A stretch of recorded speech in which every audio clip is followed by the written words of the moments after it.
As soon as we start thinking about interests on our side, and we know that different people are being paid to care about different things, sales, legal counsel, finance, technology, engineering, you want them to worry about different things.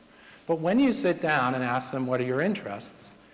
Each one has their Christmas list. Each one has their wish list. Well, general counsel says, I need you to change the indemnification clause, insert this language, reduce our liability, etc. Finance says, we have to change these payment terms, it's ridiculous. And so pretty soon you have a list of 18 things. Great, are you done?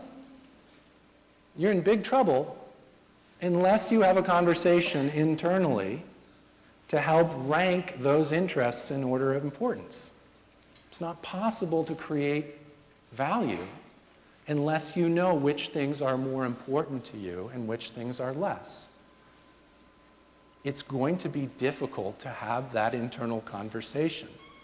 If all you're thinking, when you think of negotiation, all you think about is individual skills, and you take the person whose job it is to negotiate and you send them to a training program, they're not going to be any farther along in terms of solving this problem. So the organization needs to think about negotiation as a process. And I'm going to talk about, if you're sitting here thinking, oh, I'm the only person who came from my company, so what does this mean? I'm going to tell you some things, small steps that you can take. But notice, once we start thinking about social context, that preparation is not nearly so simple. It's very hard. And it's a social process, and there's going to be conflict. And one of the things that world-class negotiating organizations do is to anticipate and validate internal conflict. If the CEO comes along when people are disagreeing about what should be most important and says, stop it, just get aligned, we need the best possible deal, that's not helpful advice.